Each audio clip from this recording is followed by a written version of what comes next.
All right, all right.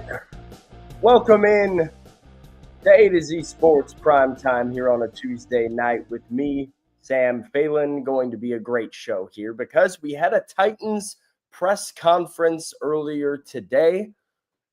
We get to recap the Titans press conference, talk about all of the key takeaways. Mike Borgonzi spoke to the media alongside head coach Brian Callahan, president of football operations Chad Brinker. A little bit of a pre-draft presser. Not a ton of revelations, I will say, from this press conference. We didn't learn that much, but I had a few notes, a few major headlines and takeaways, which is kind of what I want to go over this evening with all of you. And most of them lead me to ask what I find to be a very intriguing question.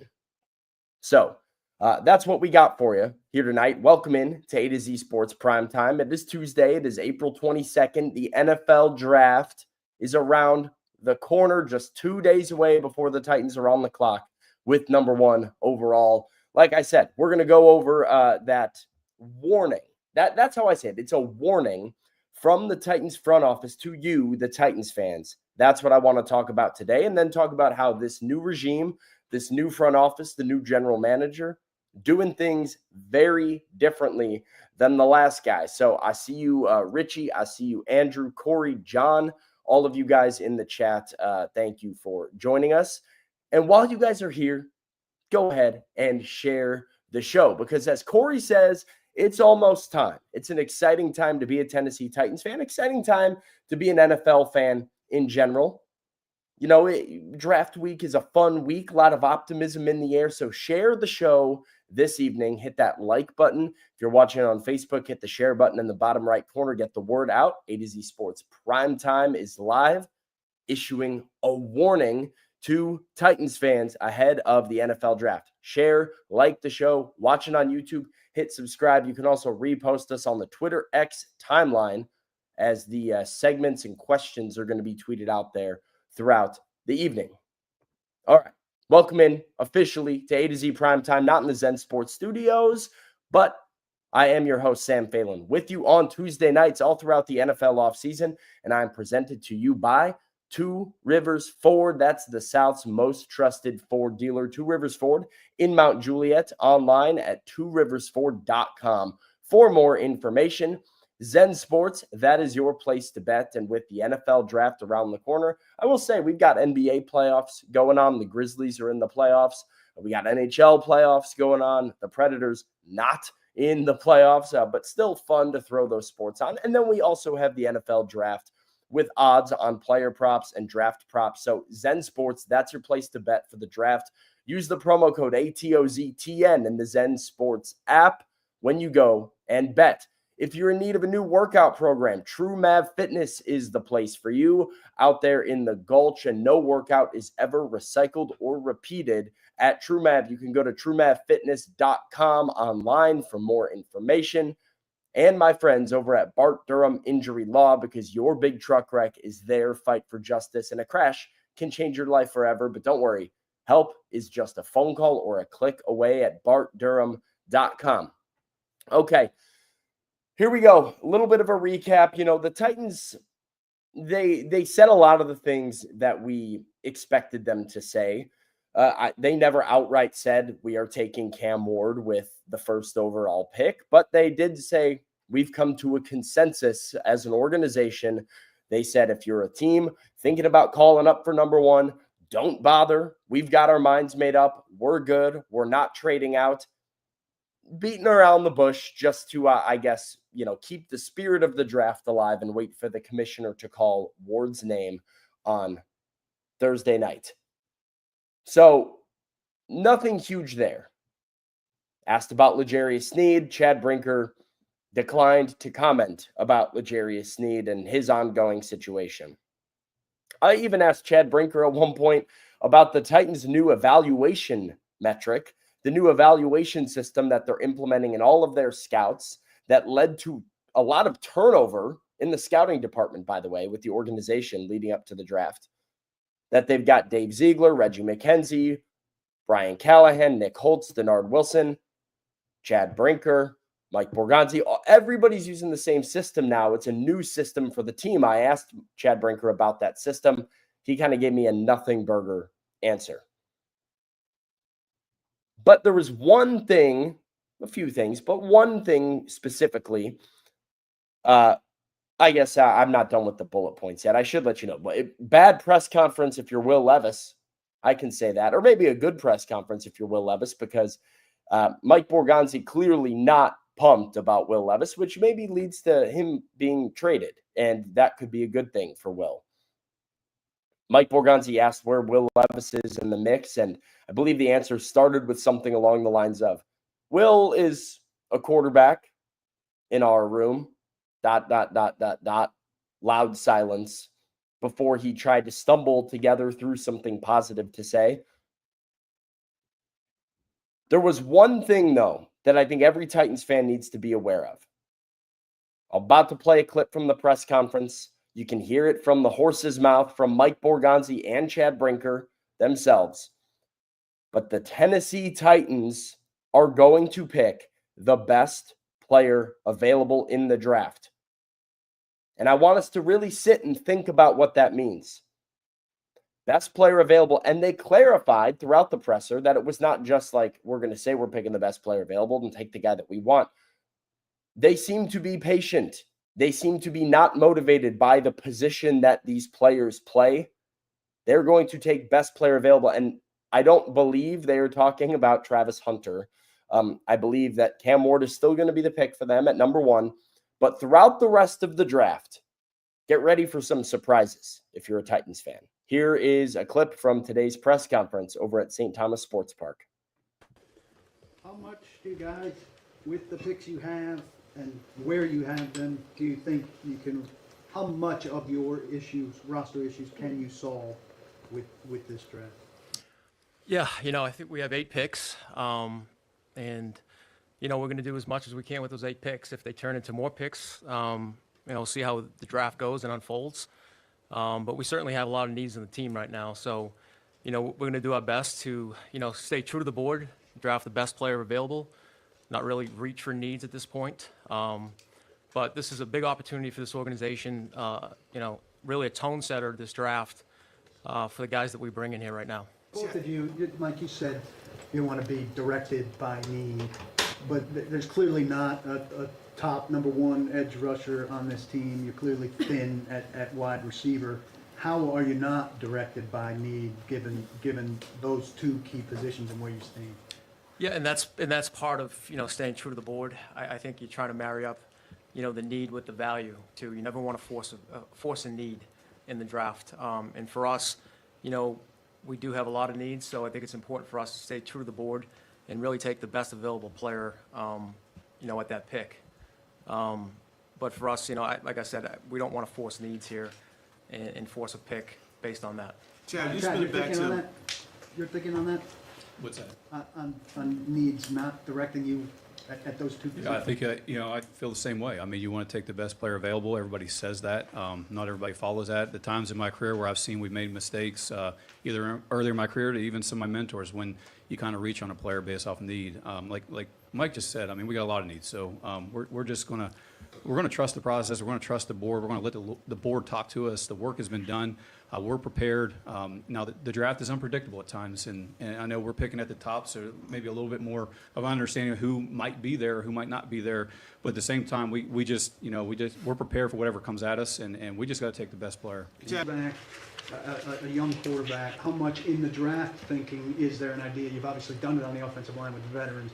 How much in the draft thinking is there we need to surround him or give him better people on this side of the ball to accelerate his growth? And will that be something that you guys are thinking about with the other pick? Yeah, like I said, you want to surround the young quarterback with as much talent and have the environment for him to succeed. But at the same time, we're building a team here too as well. So we have to do what's best for the team at that point. Of course, we would like to go out and give that player everything he needs. But our thinking is right now there's a lot of holes in this roster, and we have to make the best decision for the team in terms of value of that player.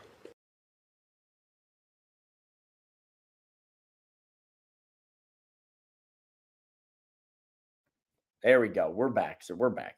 There's a lot there from the Titans front office. Really is a lot there.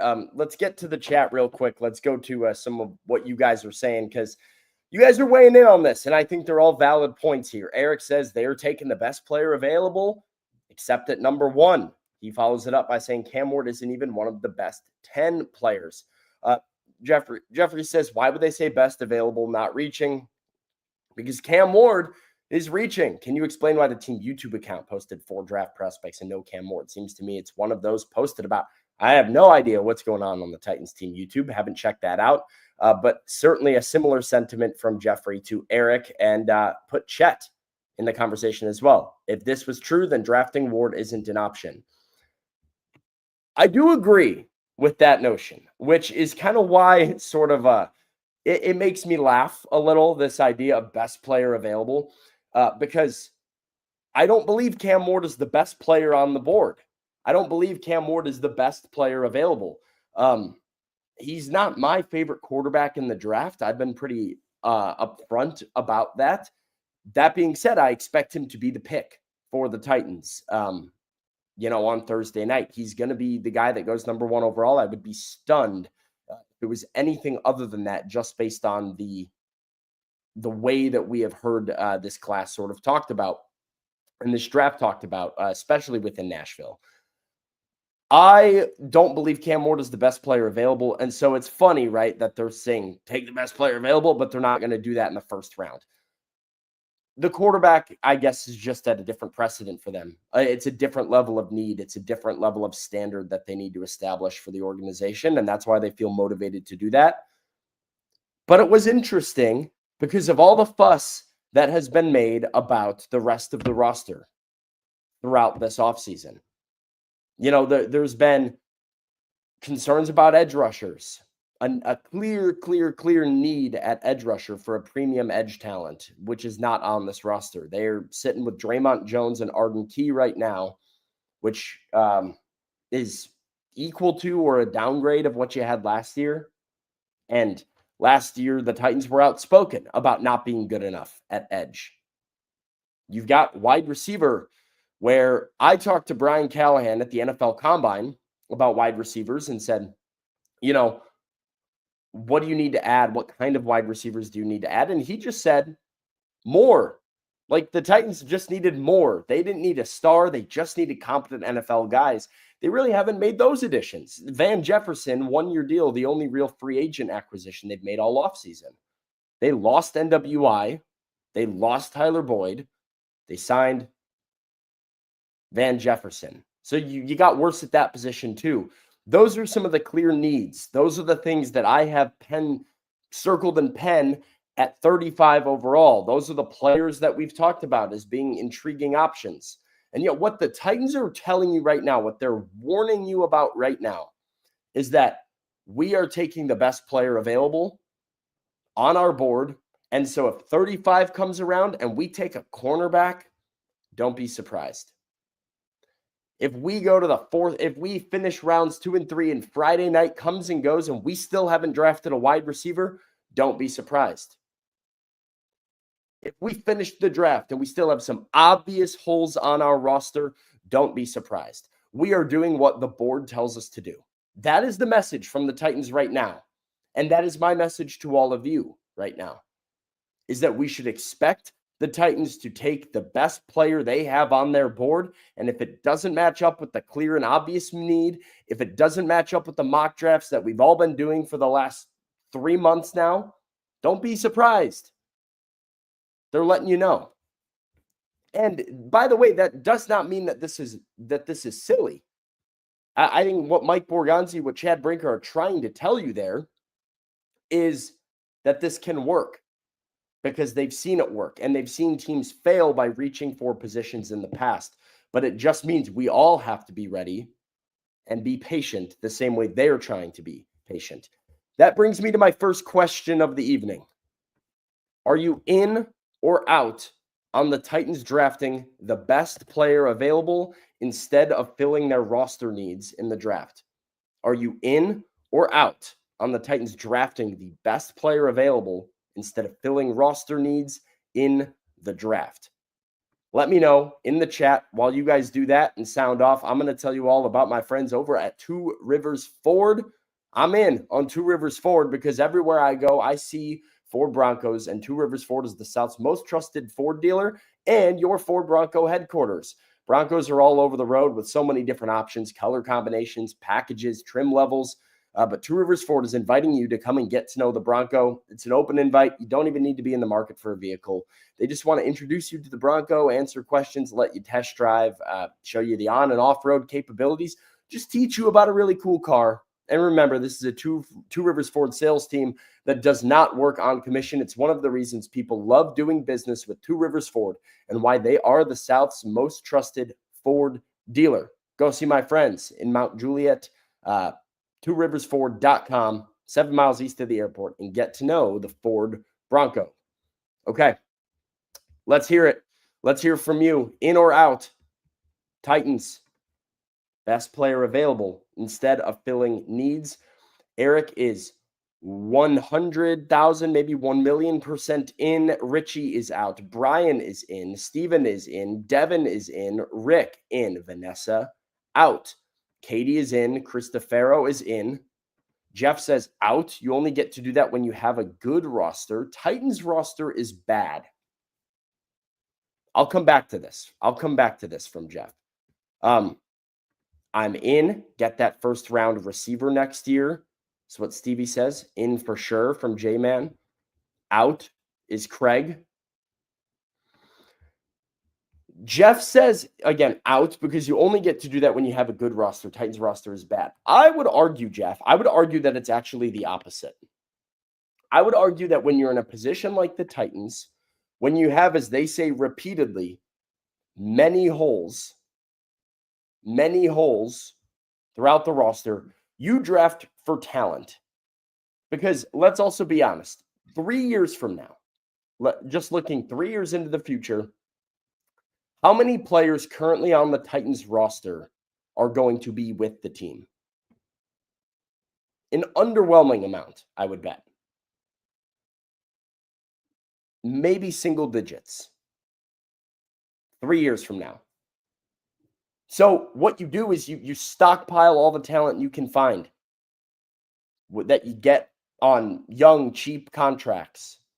You build it up. And then once you build the foundation of a roster, that's when you supplement with targeted positional draft picks, targeted big splurges in free agency. You bring in the guys that you need because you have fewer needs. That's my thought. I think you might have it a little bit backwards. Broderick says, heard Zach say on 104.5 that he said Sanders was quarterback 1. So why was he on the Ward train? Hang on, let's run this back. Broderick says, Zach on 104.5 says that analytics he studied said Sanders is quarterback 1. I have Sanders as my quarterback 1 too. I will say I think a lot of people are. Here's what I will say about the quarterback situation. If the Titans had come to the conclusion that Shedeur Sanders was the QB1 and they were ready to take him first overall, the same people that are riding hard for Cam Ward would be riding hard for Shedeur Sanders. They would. This is what we do. This is what people do. Because we want the Titans to do well, because we want Cam Ward to be the guy, we ignore the data, the tape, the analysis that we had prior to the knowledge that the Titans liked him, that the Titans were going to pick him. And now we just try to sell ourselves on him. We write off and ignore all the bad, and we buy in heavily to all the good. And because the Titans are not taking Shedeur Sanders, we really lean into all the negatives. We forget about the good because the team told us so. And what we forget is that these teams are often not correct. They don't always get it right. They don't always know what they're doing. So if you're wondering why people are talking about Cam Ward in a way that they weren't a few months ago? Well, it's simple. It's because they've changed their stance because of information about what's going to happen. And you don't want to be the one person who's talking bad about the Titans' shiny new toy. But that is besides the point. I am in on the idea of the Titans doing this so long as we can all agree what we're doing. And this is why I word this as a warning. Because what I fear is going to happen for Titans fans is that, there's going to be this draft where the Titans take the best player available and they don't go in and get a wide receiver, or they don't go in and get an edge rusher. And then you're kind of sitting there and you're wondering, well, they have so many holes. Why didn't they do this? And then the Titans aren't going to make the playoffs in 2025 because the roster won't be complete. And we're going to start getting restless. So if the media as a whole, the fans, all of you, if the front office, if we can all remain patient and understand that this is a multi-year rebuild, I can get on board with it. Because that to me is the realistic thing here. The Titans are acknowledging that they're not trying to patchwork this thing and win it all in one season. They are trying to draft and develop was another word used by Chad Brinker at the start of the press conference. They're trying to draft and develop and see if they can build a core of talent good enough to be a few pieces away.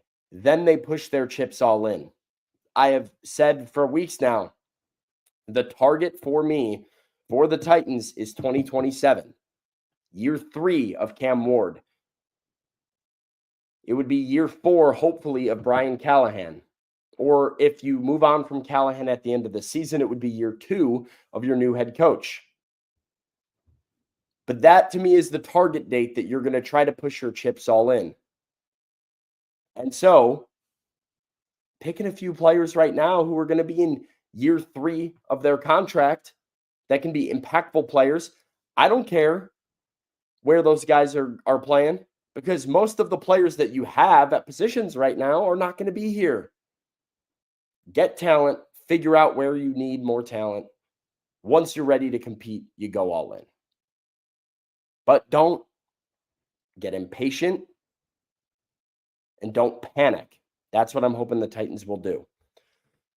Want to talk a little bit more about those needs that are still outstanding for the Titans, those needs that they still haven't solved. So we're going to get into that. Well, I'll play the video one more time so you guys can really digest all the words coming out of the Titans brass mouth here. But going to tell you first about my friends at TrueMav Fitness.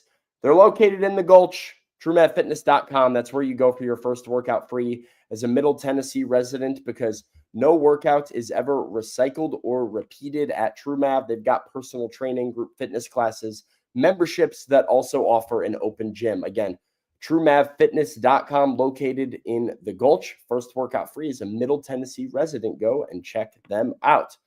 Okay, one more time. Let's hear from Mike Borgonzi and Chad Brinker about the idea that the Titans are not going to be able to get Cam Ward all of the weapons and all of the help that he needs in year 1, that they're not going to be able to solve every problem in one draft in one offseason. Here's what they had to say on Tuesday.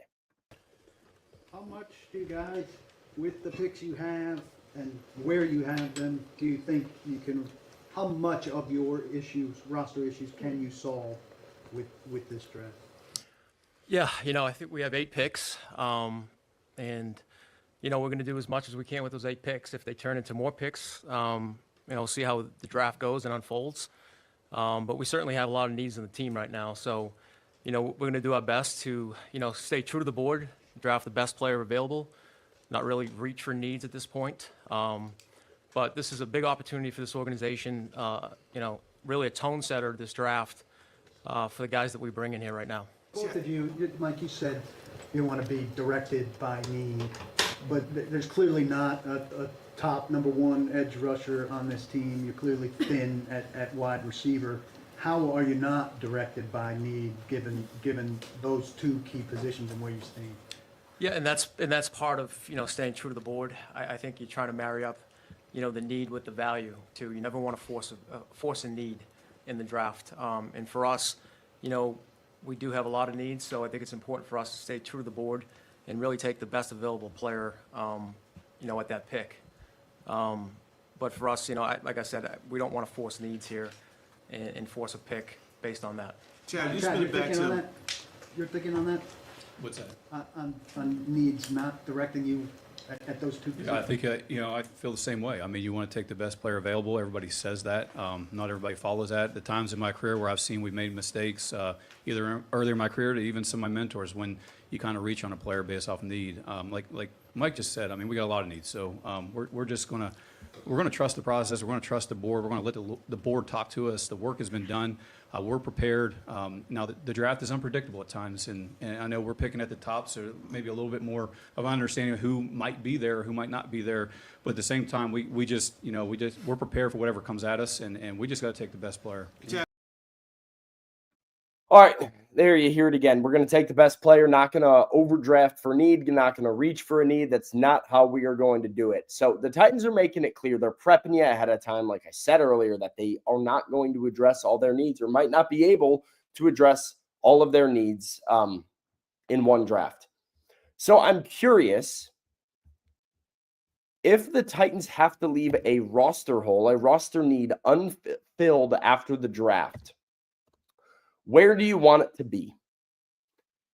Out of all these needs that we've talked about, the needs that are prevalent, wide receiver and edge are the two most obvious ones, I would say.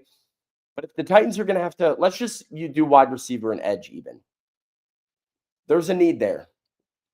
If they have to leave one of them unfilled, they come out of the draft not getting the thing that they need. Where are you most okay with it being? I mean, people are saying things like tight end and safety and punter, but like punter is not a need. They signed a punter.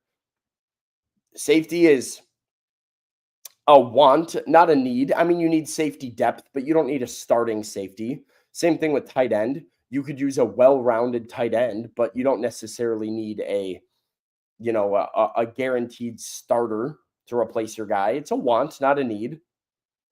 So edge or wide receiver, let's just simplify. Jeff says you'd rather leave it at edge because Cam needs someone to throw to, which is fair. Which one are you more comfortable? Cannon says edge. You set Cam up for success as a rookie. You build the offense around him and work on defense next year. That's in line with Jeff's thinking. But as the Titans said in that last video, there's a chance that they're not able to get Cam all of the tools. I mean, they've given him not a great, but a very improved offensive line. You would think the offensive line is going to be much, much better this year. That I felt like was a huge priority for them to do. I don't know if they're going to be able to ball out and do all these high-end edges. Corey says receiver.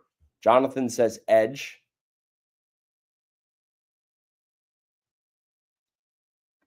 So Leon wants a wide receiver, says Cam will need multiple weapons.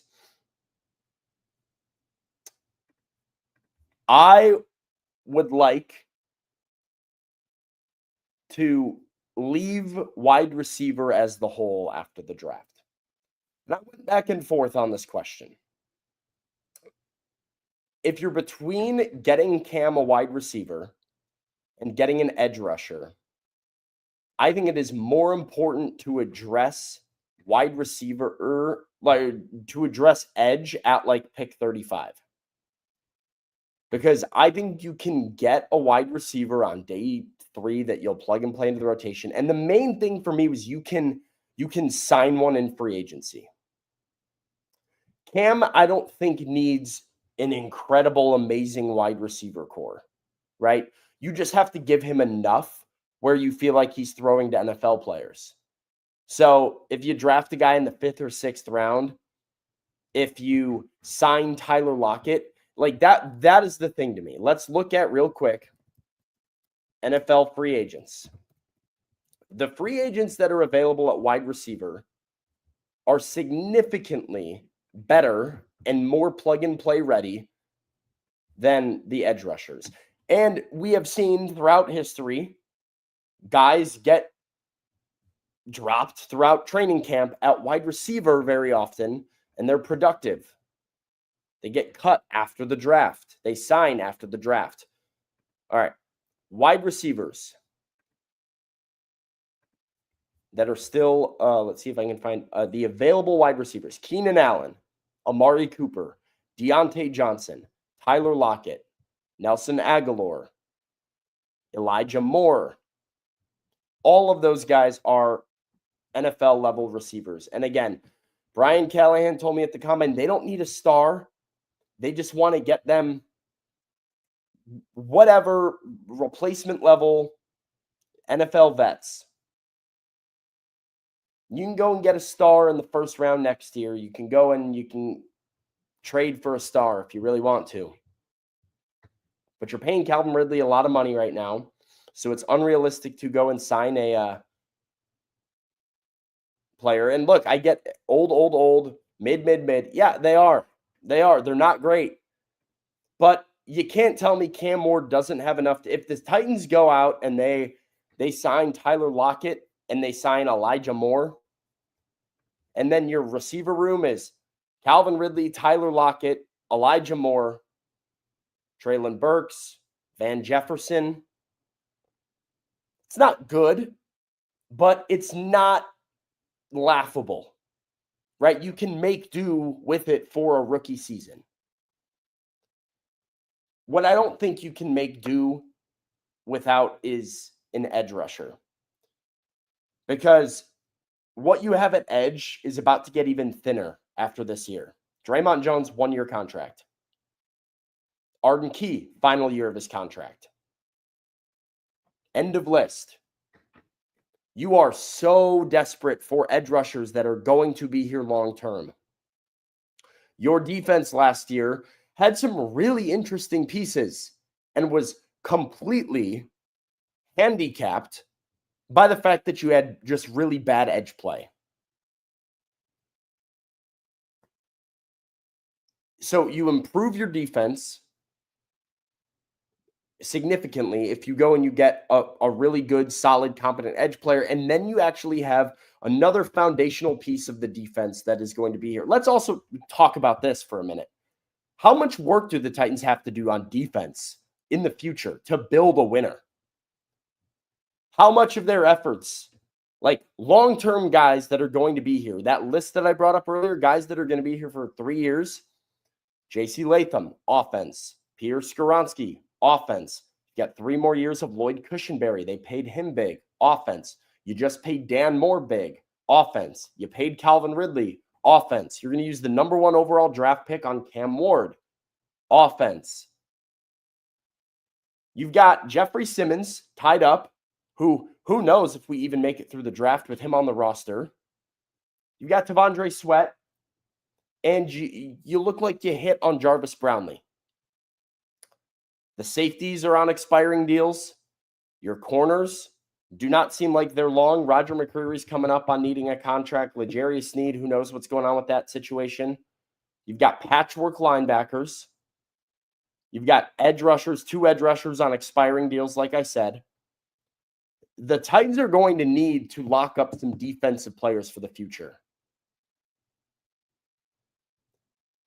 So if I have to choose to make it out of this draft without a really impactful edge rusher or without a competent rookie wide receiver, I'd rather leave the wide receiver for next year and rely on just, because what is that about? That's not about the future of the Titans, right? You're not desperate for the future of the Titans to get a long-term wide receiver fix. It's more about Cam Ward this year. What can you give him to succeed? Well, I can give Cam Ward this year a vet on a 1-year deal, and I still think they're going to be active and probably get a guy like Lockett to sign with them. So That's my take on it. But certainly a lot to think about. And I think this is an important show for us all to come back here and look at after the draft. Because for months now, it's been which edge rusher and wide receiver are the Titans going to take? This is fascinating. Ooh, ah, ooh, ah. And today it made me feel like they might just take a cornerback because they really like Quincy Riley. And that's what they're going to do, even if they haven't taken a wide receiver yet. So let's come back to this after the draft. Going to tell you before we get to Gone Viral about my very good friends over at Bart Durham and Bart Durham Injury Law, because a crash can change your life forever. And help is just one call or click away. Your big truck wreck is their fight for justice. You can reach them 24/7 and get legal questions answered because you deserve to be paid. They have attorneys at Bart Durham available to meet with you wherever is most convenient, including virtually. You can visit the website bartdurham.com for current news, blogs, and to contact or live chat. Blair is a Marine veteran. The company's located in Capitol View, Nashville. They're local, but they can fight for anyone in Kentucky or Tennessee. So again, your big truck wreck, their fight for justice. Go to Bart Durham Injury Law, bartdurham.com. All right. Robert, are you with me, sir? What's going on, Sam? What's going on, buddy? Not much. I got a mystery door of sorts for Gone Viral for you. You can either pick one or two. Ooh. One has a little more of a sports tinge to it. Two is just a general interest piece. Let's go with one. I'm in a sporty mood. All right, we'll go with one then. I believe this is a Japanese Major League Baseball. Or no, it's not Major Leagues because this kid is tiny. But I might have seen this. I might have. This is such a gamer move, and then when I saw it, I knew I wanted to talk about it. I just didn't know what the hell I wanted to say, but I thought this was incredible.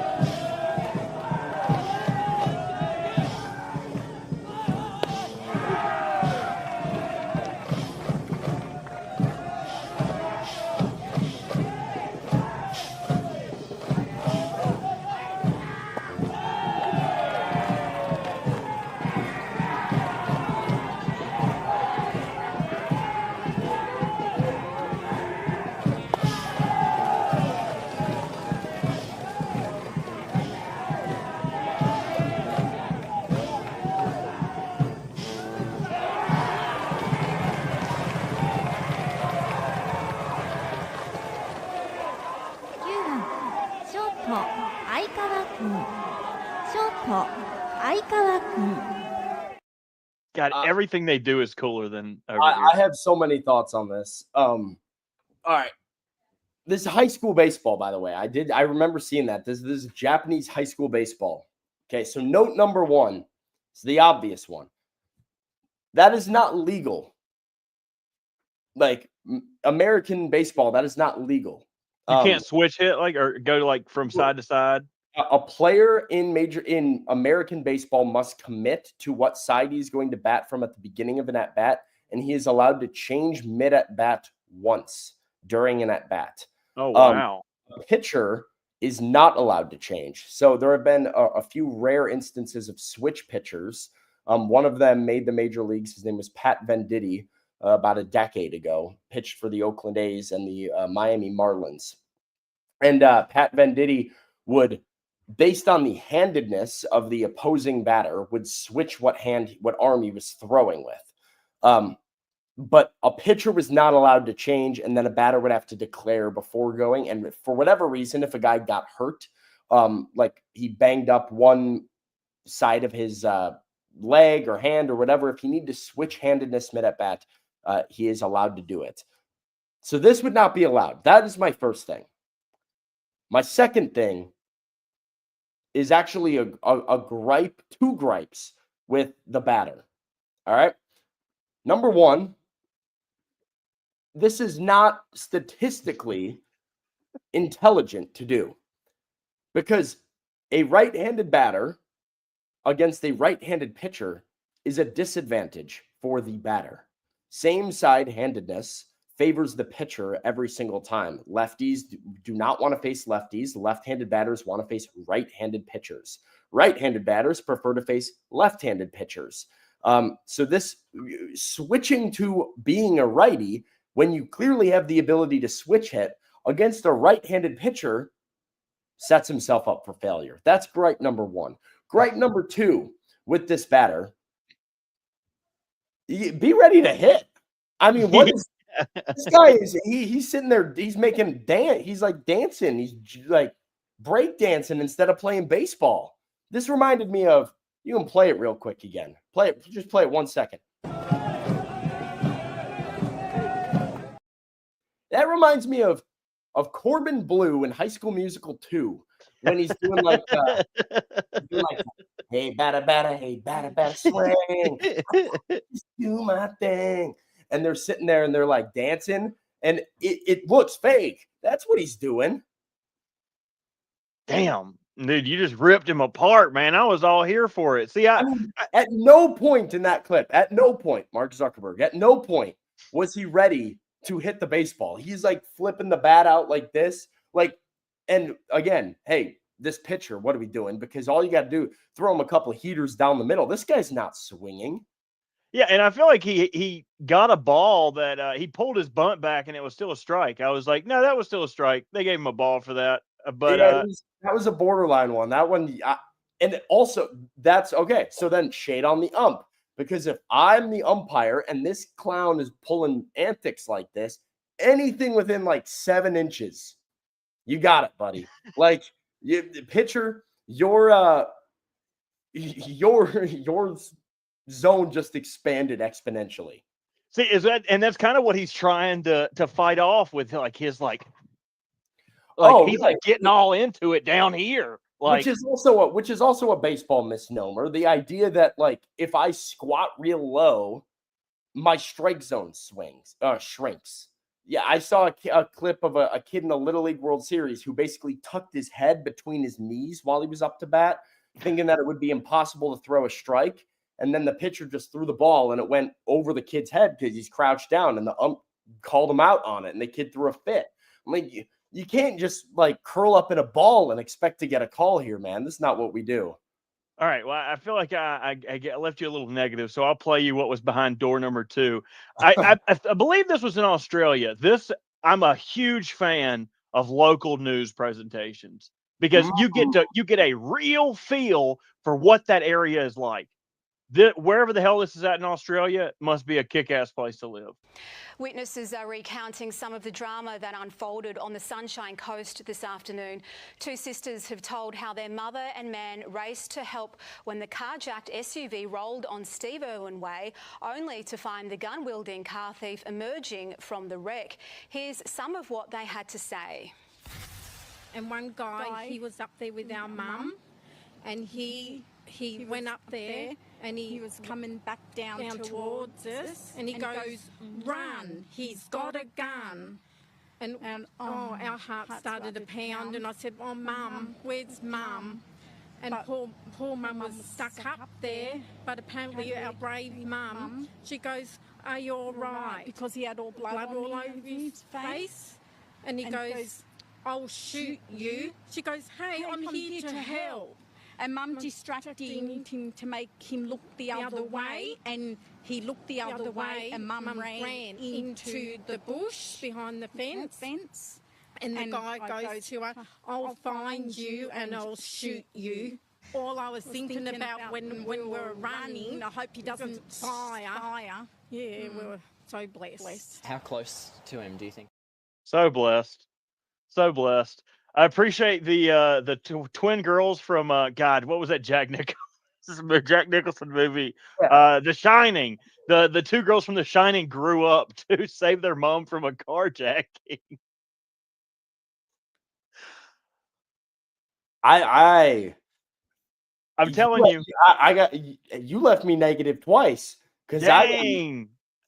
All right. Well, number one, both.